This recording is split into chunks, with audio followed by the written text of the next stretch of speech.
Hello there, friends. Here it is, April 24th, and it's a little bit of a chilly day here in the mountains in Vermont. I'm wearing my winter gloves and hat and my kind of lightweight coat, so I'm envying all of you who have 70s weather or even 60s and 50s weather. But there's something that I want to share with you today, and it's a couple of things that are quite personal to me, and I want to share them in the hopes that what I'm doing um, as stuff has come up through all of these interesting challenges that we're living, that, what I'm doing and what's helping me might also help you. Because here we are. It's been now, like a month and a half, close to 2 months since we've gone into, this socially distanced, physically distanced, somewhat quarantined life. I think the last day I went out in public was March 13th, and so here it is, almost the end of April. And I haven't set foot in a store. In our house, we agreed that my partner is the designated shopper. So I haven't set foot in a store or any place public in all of these weeks. And so a lot of stuff is coming up for people, and I know I'm not alone. In the last couple of weeks, what I noticed myself starting to feel was, a little bit more kind of unsettledness, feeling agitated, squirrely. And what I noticed myself feeling was like I was feeling confined. And the belief or the thought like behind all of it was I'm not free. I'm not free to live my life the way I want to. I can't go to a grocery store. I can't go work at a cafe like I love to do. I can't do all of these things. I can't see my friends, can't, hug my family. And I was noticing, okay, the thought running in the back of my head is that I'm not free. And so what helps me sometimes at times like that when I catch myself is to realize, well, hold on. Is that really true? Yeah, of course, life is limited right now, but is that really true? And we can draw inspiration from, the greatest inspiration for me in this, at times like this, is Viktor Frankl. And if you don't know who Viktor Frankl is, the core of his story is he was a Jewish man who survived the concentration camps during the Second World War. And during his captivity in the camp, he realized that everything could be taken away from him. He could be stripped of everything. But the ultimate human freedom is that we all have the freedom to choose our attitude, even our emotional state, our state of mind in response to anything. Nobody can take that away from us. And so if someone who is literally imprisoned in a concentration camp and everything has been stripped away from him, if he can find that nobody can take away your freedom, then, the truth is that nobody's taking away my freedom. I'm free to go out. I'm free to choose what I do with this space and time, and I'm free to choose what my attitude is. And so even in those dark moments, or when those dark moments come, we all have the freedom to choose. Do we stay in the story of woe is me, I'm not free, all of these things are happening to me, or do we choose to shift our thoughts, shift the thoughts in the background, what's happening, and what's the inner dialogue that's happening, and change how we're relating to things. So sometimes thinking about the reality that somebody's got it worse than us can be a little bit of a reality adjustment, right? So it's not to negate the pain or the challenges or what's very real. We notice it. It's like, yep, I'm feeling a little confined. I'm feeling anxious. I'm feeling squirrely. I'm feeling maybe a little bit of sadness because of all these things I can't do. And then say, okay, yep, I noticed that. And the truth is that I don't need to stay in that. I can choose to do something. I can choose to go for a walk. I can choose to bake cookies or bread if that's what I feel like. So that was one piece. Now, the second piece that I wanted to share is at a deeper level.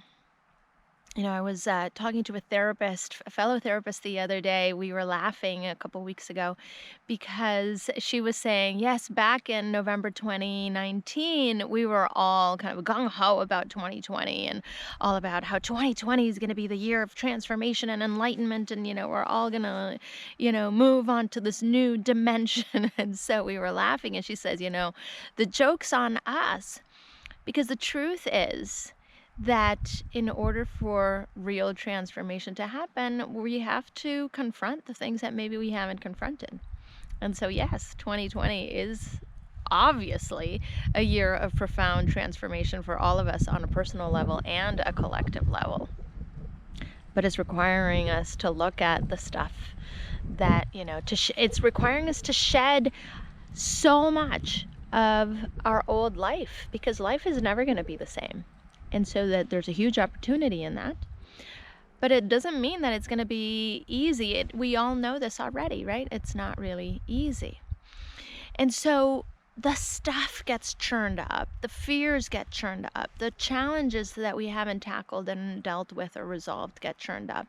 And for me, the one that lately has gotten really activated is the financial piece. For the last couple of years, because of personal challenges, I had to kind of let go of some of my work, and my income started dropping, and I could see it, but I needed to take care of myself. And as the winter was turning into spring, I was feeling all ready to charge forward. I had all of this energy and drive and motivation, and so all excited about all the projects ahead and all my work increasing. And then this came, and everything stopped. And so what's gotten churned up for me and what's emerging for me are the quiet beliefs, the limiting beliefs, the fears in the back of my mind that relate to money. And particularly when I stop and notice, what I observe is, oh yeah, there's this old belief that the universe doesn't support me, that I'm all alone, that everybody gets theirs but me. And so that has been coming up for me. And I created this business where, yeah, I work by myself. So I've created the perfect set of opportunities, and to have this stuff come up and say, okay, this is the belief that's still active sometimes, and it still operates sometimes, and it gets me down sometimes. And so, again, kind of like the other situation, I can stop and I can continue in that belief, or I can stop and observe it. And so what came to me this morning is oh yeah, this is the stop, drop, and roll of our limiting beliefs, of our fears, of the old stuff that runs us. So we have to stop, notice that the belief, that inner dialogue is in the background. We need to drop whatever we're doing in that moment and drop the belief itself and say, okay, I'm noticing it, I hear it, and we got to drop whatever it was that we were doing up to that moment. Whatever activity, just stop, drop it, because what you were doing was coming from that belief, and it's charged with that kind of energy. So you drop it. And then the roll is, let's roll the new story. Let's roll the new belief that also know is true. So what I know is also true is, of course I am supported by the universe. I absolutely am. Of course I'm not alone. I've got ample evidence from many, many moments in my life where I'm not alone. The universe supports me. Things do unfold and happen for me.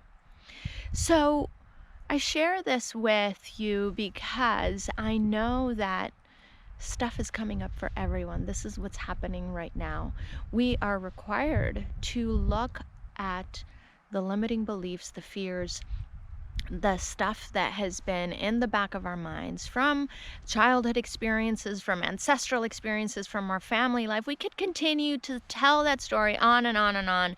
This is what happened in my childhood, and this is what happened to my mother, and my life is this way because my grandparents. This is all true, and we acknowledge it. So we stop, we notice, acknowledge this is what has been, drop it, drop the story, drop the actions, whatever it was that we were doing, drop it and say, okay, now let's roll the new belief, the new story, the other pieces that we also know are true, and take action from that energy, from that point of view, from that belief.